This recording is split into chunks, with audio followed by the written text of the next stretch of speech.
This year's race is the 46th edition of this spectacular annual event.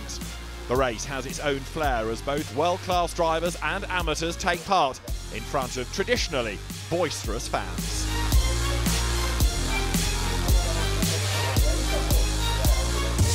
It's incredible to have, over 150,000 people here for a car race. I mean, it's like it's a beautiful time warp. It's like this is what happened so many years ago, but it's still happening every year here for the 24-hour race. So it's beautiful that we get a chance to have this race still every year. Obviously, it's Porsche. We love coming to compete here. We have a tremendous record here. But for me, it's, as you say, it's my first time here. So I love. I went out to the campsites this morning, had a look around, saw the different generations of father, son, grandfather, and the great stories that come with that. So it's nice to be here.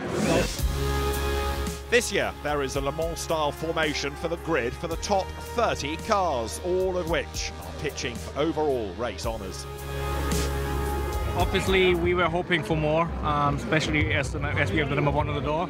I gave it all I had. 812 was my maximum. I was a bit disappointed, to be honest, with P15, even though it's pretty close to P1, but still I think that's one track where I should be quick and where I expect myself to be quick, and if I'm just P15 I can't be happy. That's not what I'm here for. But the car, I must say, balance-wise is as good as ever, and it's never been better. And we just try to go as quick as possible, hope for the rain to come as early as possible, because this will probably help us with our deficits. So yeah, in the end, the race is 24 hours long. It's a long, hard race. To keep the fans happy, there is the traditional drift show.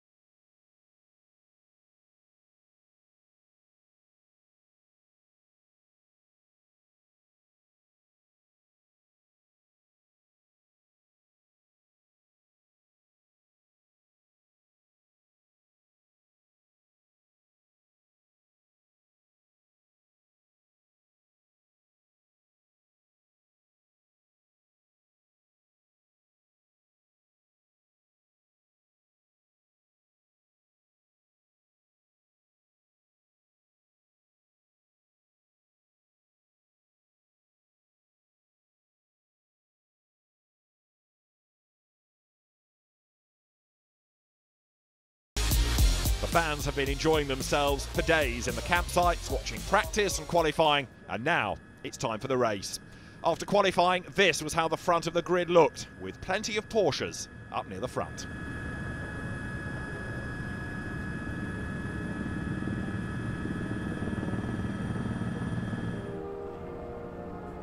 After the national anthem is played, it's time to get proceedings underway. The green flag lap, the last opportunity for the drivers to have a look at the circuit, and a chance for the fans on the Nordschleife to come the wrong side of the fence and get right up close trackside and see the cars, as ever, waved away in 3 starting groups.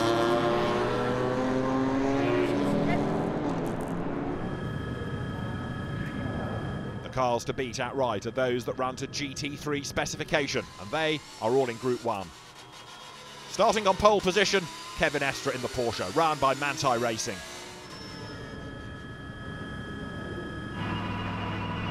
The fans and the marshals, trackside, giving a cheery wave on the final formation lap of this 25.378 kilometre circuit that uses the Grand Prix track and the Nordschleife. It's the ultimate lap.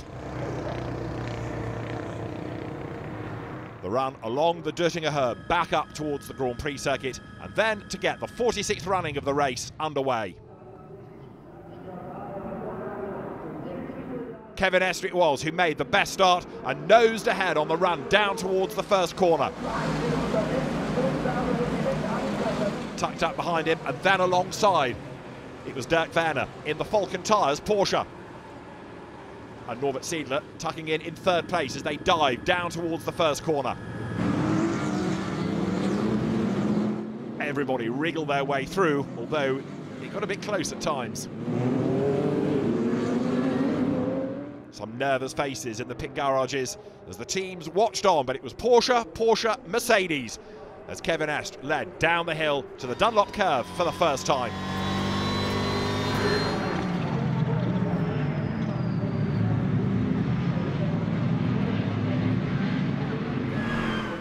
Estra was soon pulling away as the cars worked their way onto the Nordschleife for the first time of asking.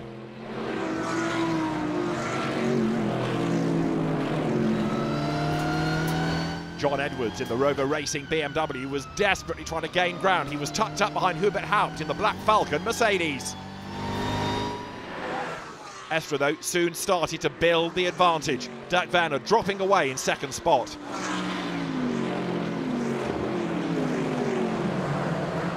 The second group blasted away with the KTM crossbow of Arne Hofmeister on pole position, but he lost out on the run down to the first corner. Another varied field of sports cars, GT cars and touring cars wriggled their way through the Yokohama S and powered on for 24 hours of action.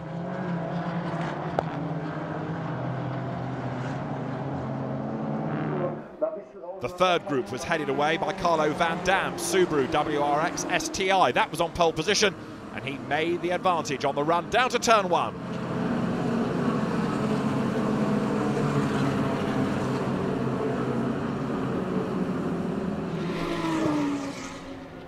Meantime, Kevin Estra in the Porsche number 911, the Porsche 911 GT3R, was leading the all-Porsche duel against the two sister cars. It was Dirk Werner behind in second spot, and then the Fricadelli Racing Team car number 31 running in third place. The rest of the GT3 field funneled along behind. Temperatures were hot, the circuit bone dry, perfect conditions, and for Estra with a clear road ahead of him, this was the dream lap.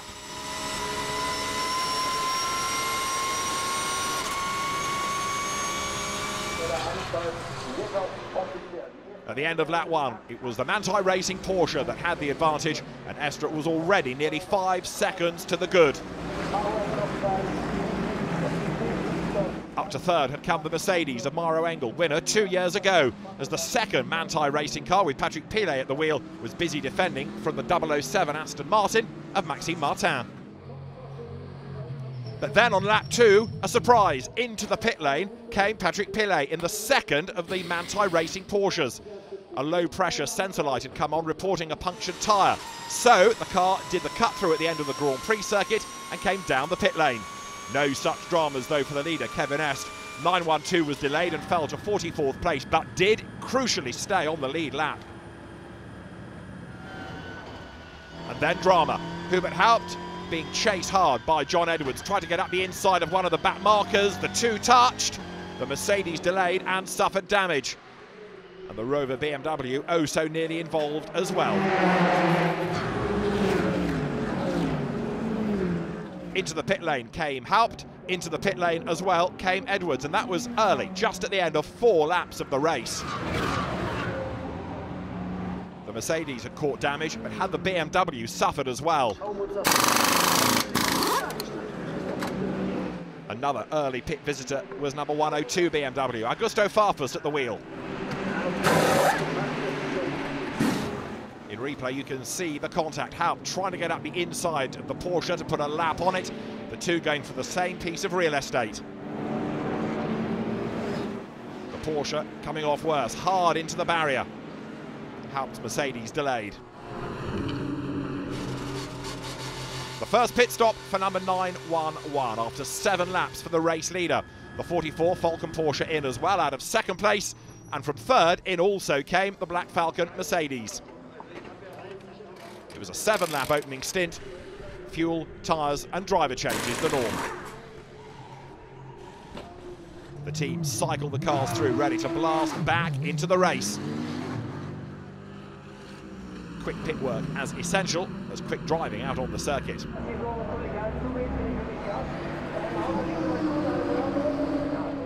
The Manthey Racing Porsche back on track. The order jumbled as some had pitted early, some were pitting later. It had been a great opening stint, however, by the Manthey Racing Porsche number 911, with Kevin Estra displaying great pace and proving perhaps that the Porsches this season would be the cars to beat. Yeah, the first lap is for sure really cool because you're alone. I had a good start, I could maintain my position. Then you know that you're gonna have no traffic, no drama on track, so you just push, but it's your first lap of the race, so you don't know exactly how the car will be, how the track will be, but I just did a clear lap.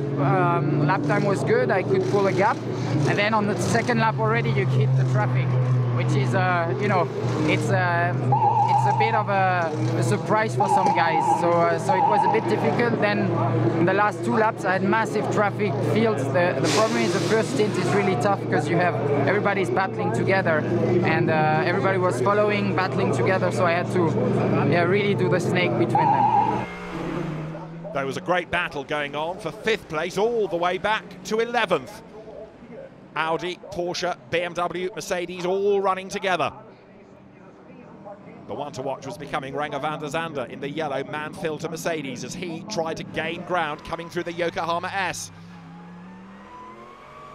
He powered out of the corner, but then got slightly sideways and slithered off into the barriers, and that did quite a lot of damage to the Mercedes.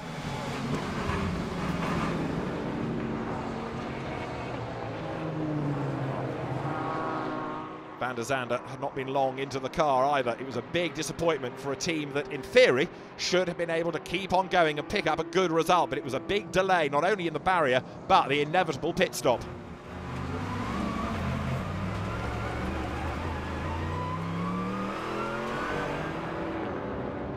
The Dutch driver got going once more, losing places as he rejoined. Slow motion, you can see what happened. He went for a gap on the inside of the Nooker Motorsport Audi. That ran wide onto the grass. Van der Zande got slightly sideways, and that carried him across the road hard into the barriers. The car was back in the pit lane and straight away into the pit box. It needed some repair work. It was a big disappointment for the team straight away. There was no contact. This was a fair battle, I would say, and it was, I would say, a driver mistake. It's a bit bad for us. Disappointing. Disappointing because the race is so long, and we were absolutely in the queue to fight. We were second this time. Now, we lost more than 3 laps, I guess. So let's drive till the end without having something more on the car. But I think the fight for podium is over. 3 laps lost, over 30 minutes later, Mercedes number 48 with Maximilian Goetz at the wheel re-enters the race.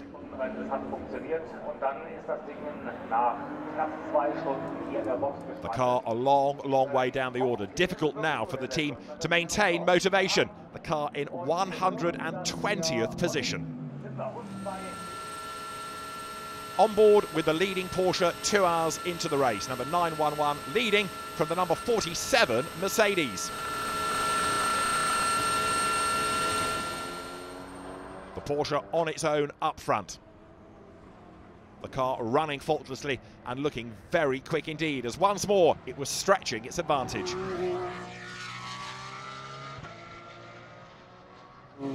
For others though, there were dramas. Ben Lyons' BMW sitting in the middle of the road. And this is how it got there, tangling with Norbert Siedler in the Fricadelli Racing Porsche. The 2 cars touching, both having a spin, both glancing off the barriers, but it could have been a whole lot worse, especially for the BMW, oh so nearly T-boned by the traffic.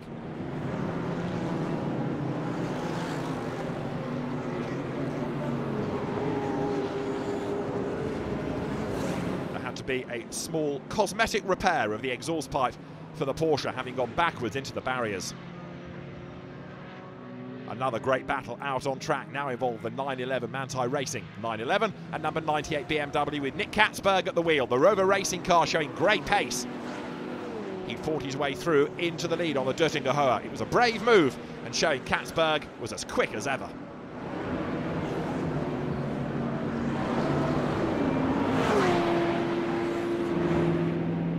One Rover Racing car going strongly, however the sister car was having problems. Number 99, Conor de Filippi, was at the wheel, and that was losing pace and dropping down the order and then slowing right down, and last year's winner was very disappointed.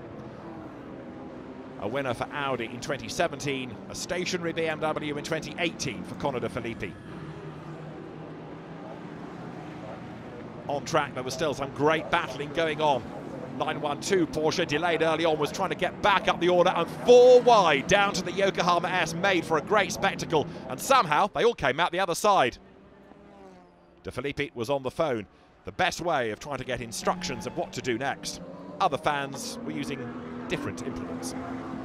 The next drama was Norbert Siedler. He'd stopped, and the reason was plain to see. He had to try and clear all the grass out of the air intake at the front of the car. He'd run into traffic in a Code-60 phase. He avoided contact by running over the grass. Trouble was, the car then overheated. And here, the explanation you can see in the background. Siedler comes across the traffic and has to take evasive action. The battle at the head of the field after 3.5 hours. 98 BMW versus 911 Porsche. Richard Westbrook had taken over the BMW and was working his way through the traffic. The recovering man filter HTP Motorsport Mercedes just up the road. Remember, over half an hour delayed, that car.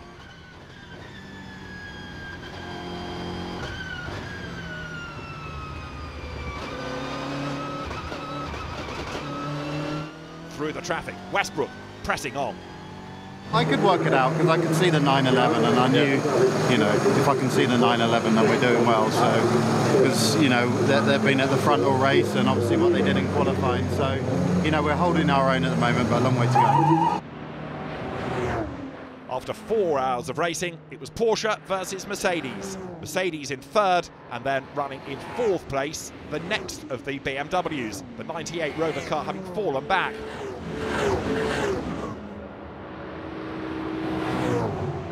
Under attack was the Porsche, because now number 47 Mercedes was looking very racy indeed as they worked their way side by side from the Duttingerhöhe up towards the completion of the lap, and the Mercedes went through. The HTP car looking very rapid indeed. A flash of the lights at the traffic, but a new race leader. The car runs perfect, really smooth, good balance, so everything's just like should continue. The top 4 on the start-finish straight. Mercedes now taking its turn at the head of the field. As they came across the timing line, the Porsche down in second spot, still clear of the Black-Falcon-Mercedes, the black and yellow car in third, and then the Rover BMW running in fourth. Good variety being shown in the top 4, but still off the pace, seemingly, were the Audis.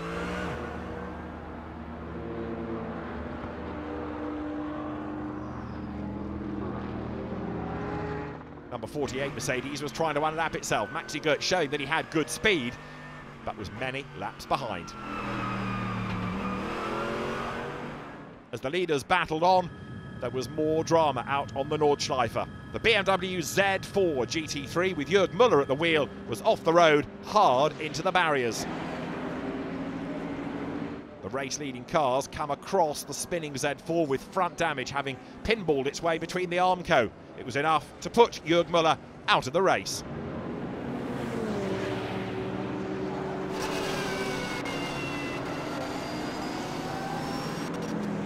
The leader just got through. We are already having a quite comfortable gap, and the last thing you want to do now is to make a mistake or to have a crash with traffic. So you want to be careful, but it's difficult to be careful because you're not in the pure. It's easier to attack, let's say like this, to take a risk. The Manthey Racing Porsche number 911 serves a pit stop. Kevin Estre has had a go behind the wheel, so too Romain Dumas. Laurens Vanthoor hands over the car and it blasts back into the race. Earl Bamber doing great things behind the wheel as well as the 4 drivers cycle through.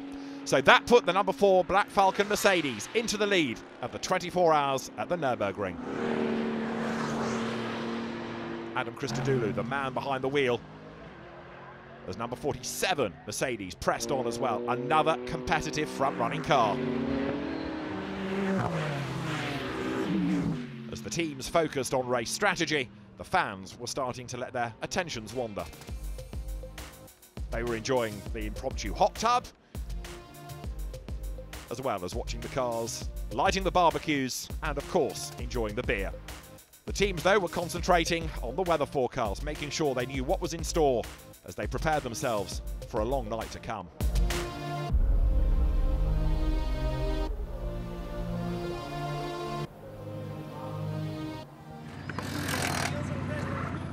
Ben Schneider's GT4 specification Mercedes into the pits. A potential class-winning car for a man that's won the race outright, of course, for Mercedes.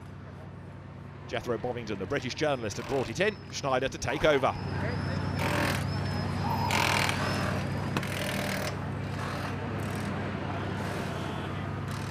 But then came yet more drama out on the circuit.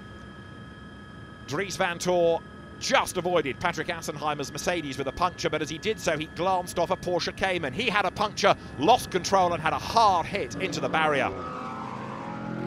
It's a big impact for the Belgian.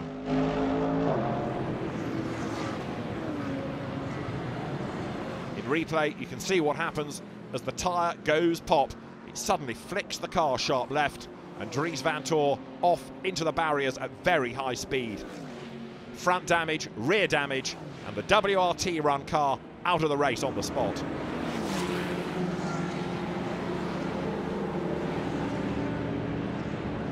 Assenheimer's Mercedes was limping on with a puncture. Vanthoor did well to avoid him, but just clipped the Porsche. That was enough to puncture the tyre and create mayhem.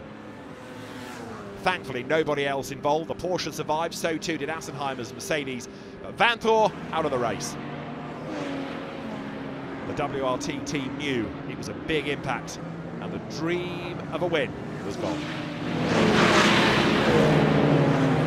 That's racing, unfortunately, and I think, to be honest, everybody, I think that nothing much I could have done differently, but it's always a pity so early in the race. These things happen. The teams battle on into the night, creating some spectacular scenes.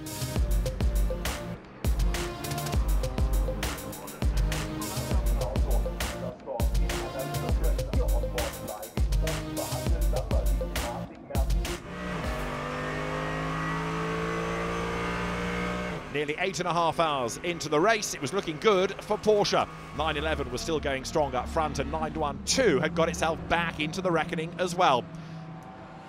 The Glickenhaus 705 was running in 4th place, the car showing far better reliability than last season. A change of tyre, a change of driver, and refuel. Pump fuel used here rather than churns, remember.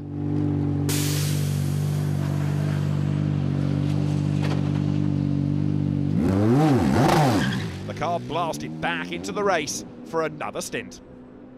67 minutes, a stint for the GT3 type cars. Over an hour on track for number 705 ahead.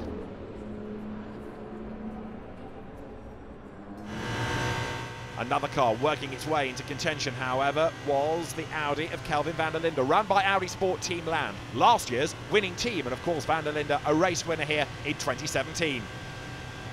The Audis couldn't match the Porsches for pace, but they were working their way back into contention with reliability and good pit stop work.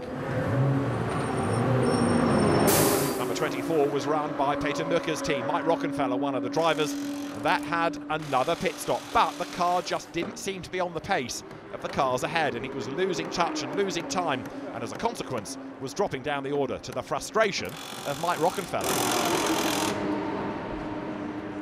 Well, I mean, that's what we want to have, right? We want to have a close fight, a close field. I mean, you can argue that some cars are a little bit faster than the others, but anyway, I think we were doing what we could at that moment, and I think it's a great race for that. The paddock is as busy a place as ever.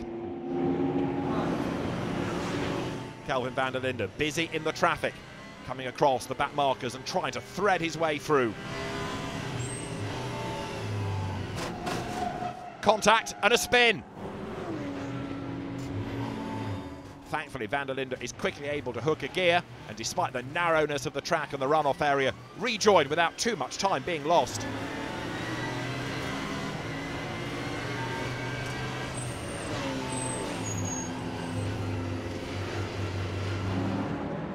The teams, though, rather concerned about the weather forecast. A thunderstorm is on its way. In the early hours of the morning, the lightning came, and it was soon followed by the rain, and it was followed by drama. The race-leading Porsche in the barriers with Romain Dumas at the wheel. The damage is severe. The leader out of the race.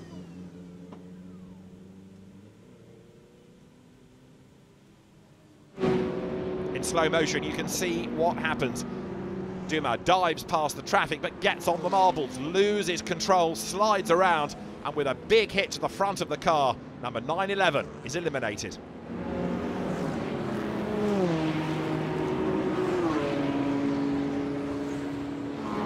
The car had been looking so impressive early on, showing great speed, but Dumas surveys the damage and realises it's job done. The message is relayed to the pit box, and the car has to be towed out of the way.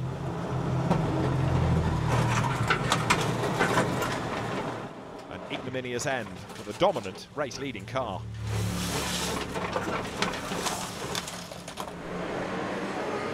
Back in the pit garage, huge disappointment. The mechanics and the engineers thanked for all their hard work after the car was declared officially a retirement.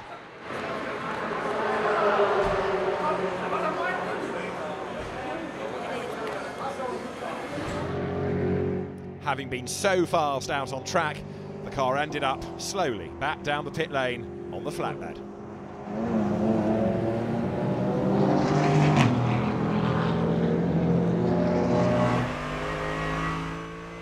The Black-Falcon-Mercedes, however, was going great guns. Amaro Engel took over the advantage in number 4 with a clear road ahead of him.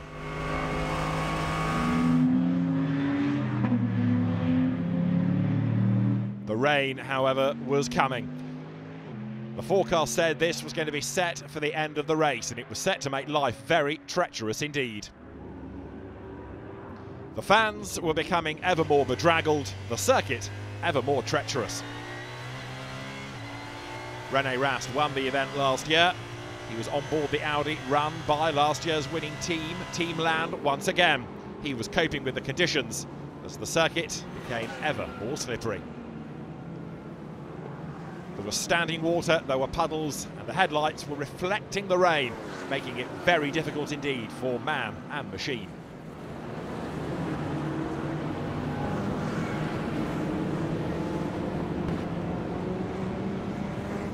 Just staying on the circuit was a major achievement as the drivers coped with the awful conditions.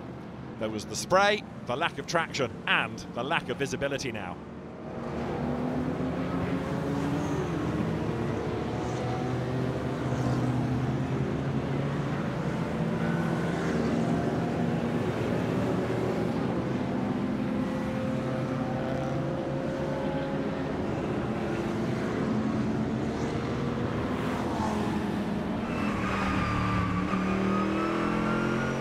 Manuel Metzger had taken over aboard the Mercedes now. He was in the leading car and making his way through the spray. This goes to show just how treacherous it was out on track.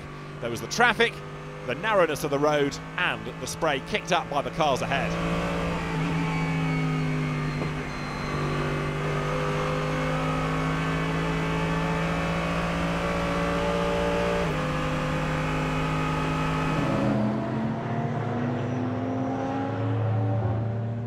As the teams battled on through the night, down in the pit lane, the mechanics were doing their level best to get some sleep before the next round of pit stops. But on track, Metzger had been in dramatic form, charging his way past 912 to put the car back into the lead of the race. And this was brave stuff, again, given how narrow and slippery the track was.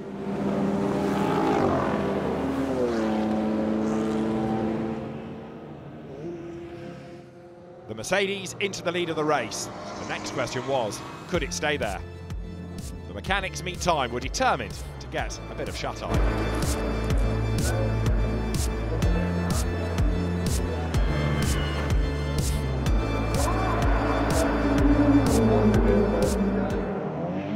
Having led briefly early on, number 47 Mercedes was the next significant retirement. Danny Junquedaire at the wheel. The car had damage, and that added itself to the list of retirements. And it wasn't alone. The second of the Rover Racing BMWs out of the race as well. Number 98 being towed off the circuit. 2 more front-running GT3 cars out of the race.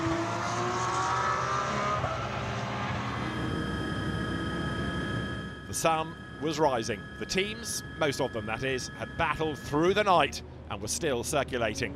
but there was still a long way to go.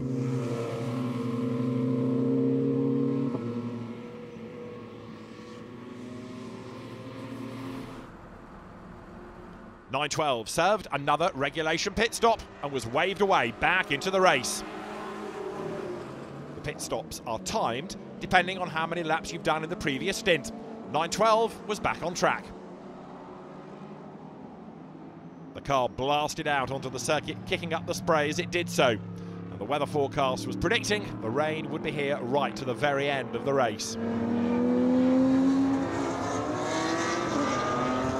Track conditions were still treacherous, and as the sun broke cover, the road was still very slippery indeed, tricking the drivers into feeling they could push harder than they really should. And Manuel Lauck's view from on board the TCR spec Hyundai i30N just goes to show how bad the weather was.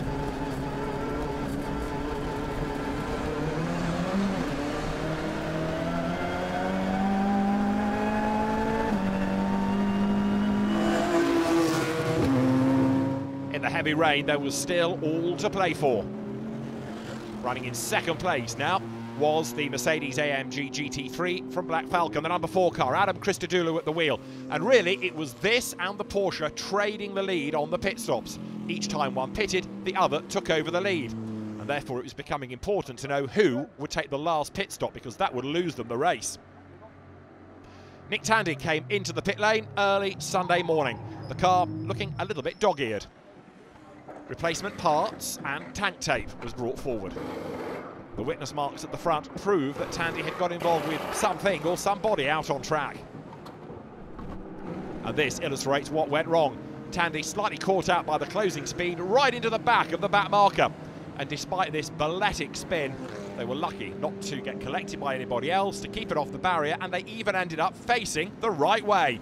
Hook a gear and blast back into the race. The impact popped open the driver's door. That was replaced during the pit stop. Old one off. A new one fitted.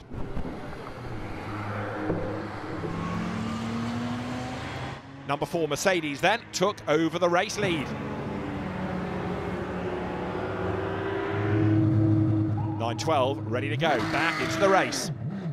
The Porsche down in second. It was now just these two cars on the lead lap, and it was going to be a grudge match between Mercedes and Porsche to the end of the race.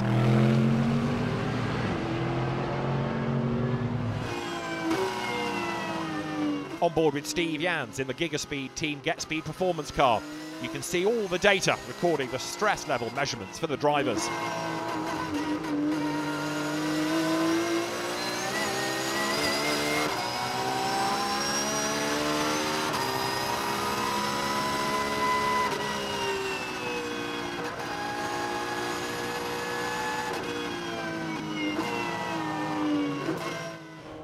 Up front, number 4 Mercedes led the way.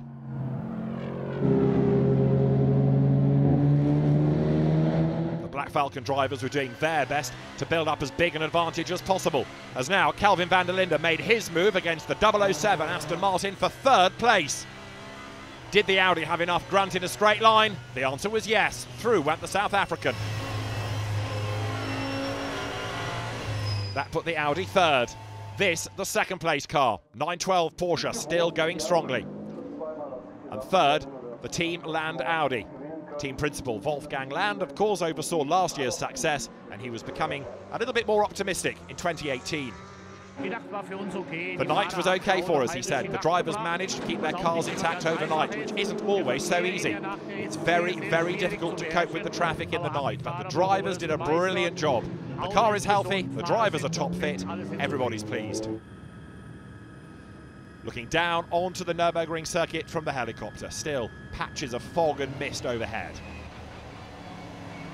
Kelvin van der Linde fighting for track position with Peter Dumbreck in the Falcon BMW. He went through, Dumbreck lapped down, but still showing good pace.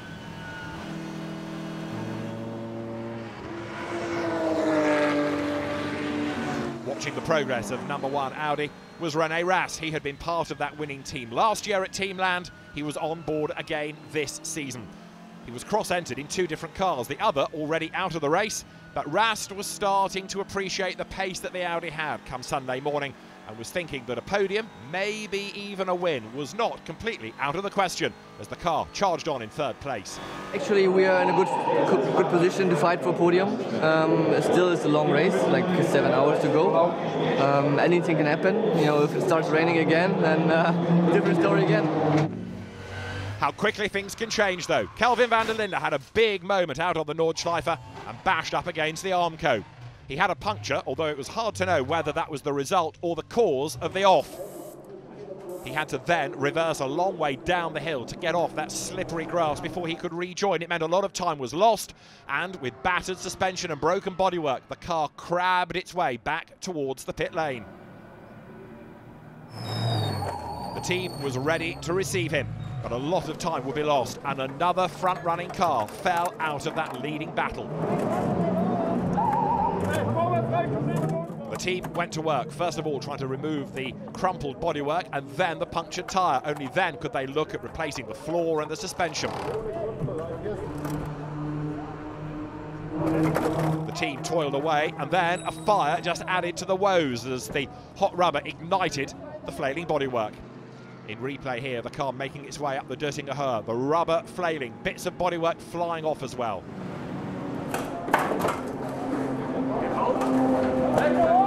The team set about a repair job. Off came the front bodywork, the floor, and out fell all the mud and the earth. It would be a long stop. Yeah, you win some, you lose some. Last year we gambled and we won. This year we gambled and it didn't work out. So it's a green hell, I guess. We gotta, see what we can do now. The team did a great job to build the car. So we still had a great car from Audi that gave us a brilliant car the whole race. So hopefully Rene can still do something and we can move forward.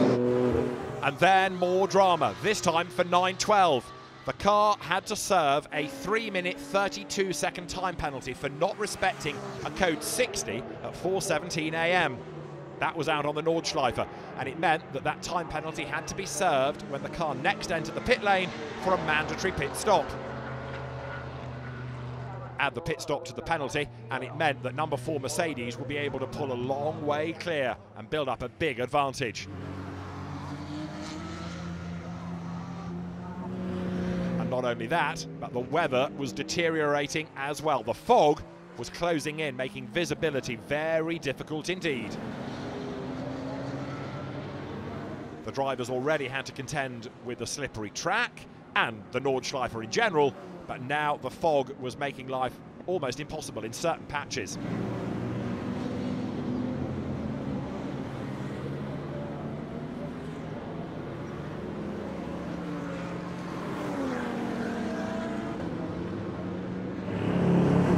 In came 9:12, the team and the officials ready to receive the car. And there it would sit for 3 minutes and 32 seconds, an eternity in such a close fight for the lead as this. The pendulum very much swung in favour of Maro Engel aboard number 4 Mercedes. He took back the race lead and, with that penalty, started to stretch the advantage. It would be over 4 minutes when the Porsche blasted back into the race.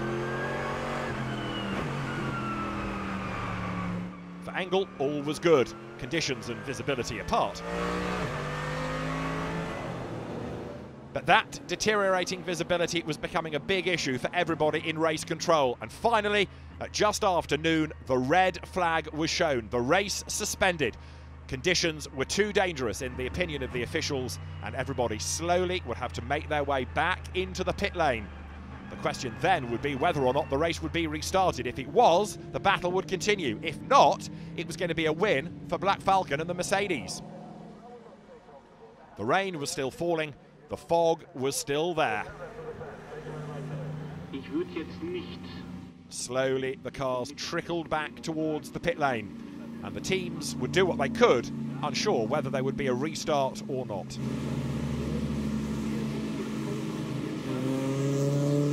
On safety grounds, there really was no option, evinced by how wet it was from onboard Peter Terting's Hyundai. For some of the drivers, for some of the teams, though, there was confusion. Exactly what would happen next in the Nürburgring 24 hours. We're not sure what's going to happen. We have to see whether, one, whether it's going to be safe enough to restart, or two, if they declare the race finished. If they do, we've won. A bit of an unusual situation, because really you want to win it on the track. To win it because they've stopped the race and then made a decision after an hour or 2 hours is a bit unusual, but yeah, my nerves are getting the best of me right now, so it's a strange situation.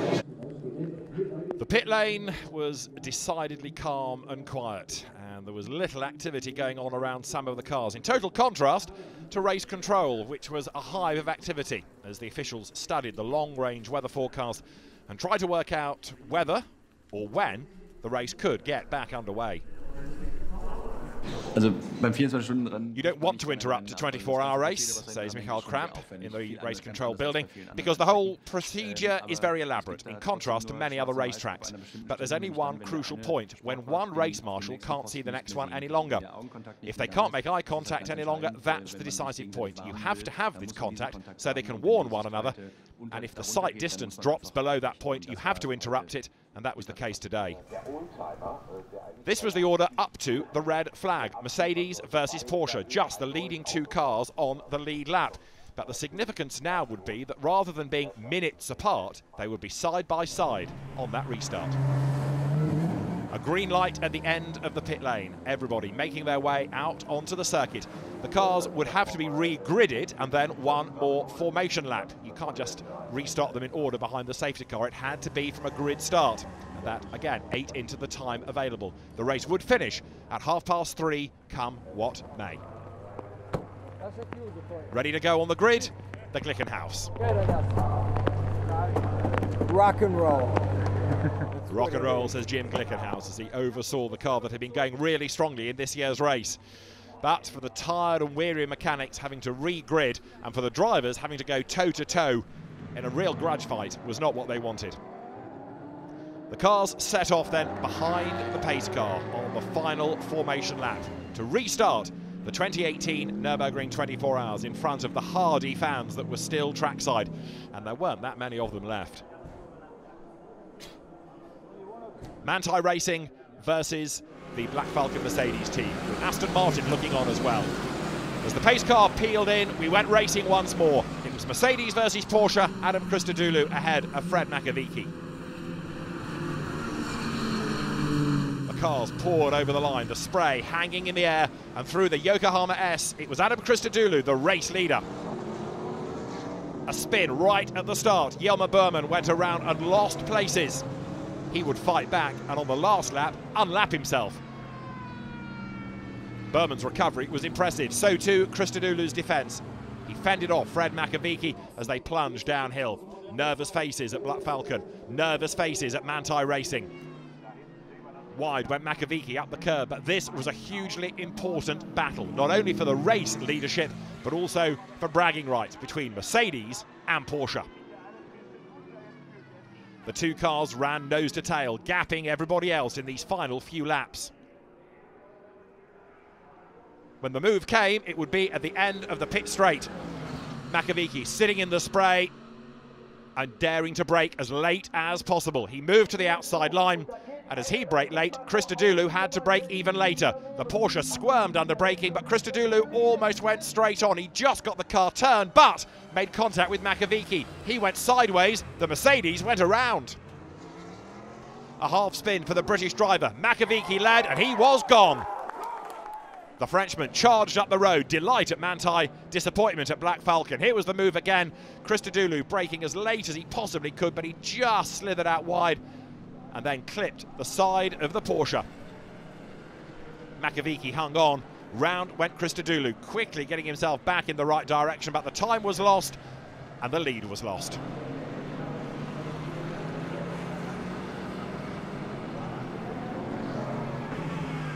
The two of them were on the limit. McAveeky running a little bit wide through the carousel, and that brought Christodoulou back towards him once more. But Christodoulou was pushing as hard as he possibly could. They worked their way through the traffic, and coming out of Schwalbenschwanz, the Mercedes made just its only mistake of the race. Christodoulou slithered out a little bit deep and found the Armco. He clattered off the guardrail and amazingly got away without any damage. Maro Engel looked on from the pit garage, knowing that the lead and the chance of a win was now gone. But they still had another pit stop to make. So too did the leading car. With 11 minutes of the race to run, in came 912. Followed soon after by the number 4 Mercedes. Crucial pit work was now the order of the day. One tiny mistake here could change the result. Mercedes came in, the Porsche ready to go. An advantage now of 30 seconds over the Mercedes. The weather was deteriorating all the time. Track conditions were getting worse. Visibility was virtually non-existent. Perhaps the most challenging conditions ever for Fred McAveeky to be leading a race, but lead he did. He worked his way through the traffic, trying to make sure that this was the last lap of the race. The flag would be out at 3:30, and on the radio, engineer Adam Hardy suggested McAveeky just relax his pace a little to make sure that he did not have to do one more lap. Through the traffic came McAveeky, the checkered flag being made ready. There were still nervous faces within the Manthey Racing pit box, drivers and team principal alike. Jelmer Berman in the blue and yellow Black-Falcon-Mercedes went through to unlap himself on target for 3rd place, but up to the checkered flag would come Fred McAveeky after a heroic drive in ghastly weather conditions to win the 2018 24 Hours of the Nürburgring. The checkered flag waved at 3:30 on the dot, and the winning Porsche came through to the delight of everybody involved after 135 grueling laps. A pit stop on lap 2 with the deflating tyre, a win 24 hours later. Delight for everybody on the pit wall and in the pit garage. Porsche wins at the Nürburgring. And Fred McAveeky had done a great job to win. Adam Christodoulou, though, had done a great job to try to withstand that pressure. It wasn't to be, but it was a great effort nonetheless from the man that won the race just 2 years ago. Celebrations in the Manthey garage, disappointment at Black Falcon, but it was a race that everybody was just glad to get to the end of in horrific weather conditions at the very end. Porsche winning on the Nordschleife. And pressure off, Adam Christodoulou found time to do donuts.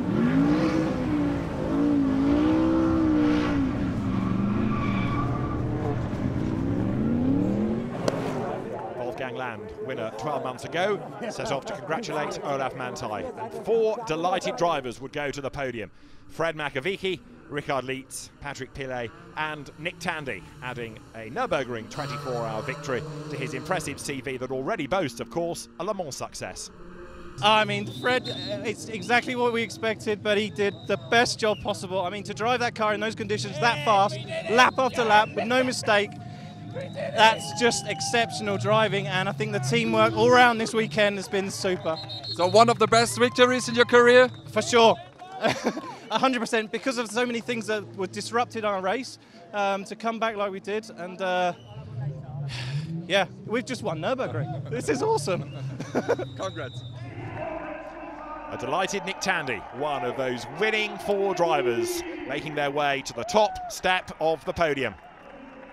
Fred McAveeky, Richard Lietz, Patrick Pilet and Nick Tandy, winners for Porsche in the 2018 ADAC Zurich 24-hour race at the Nürburgring.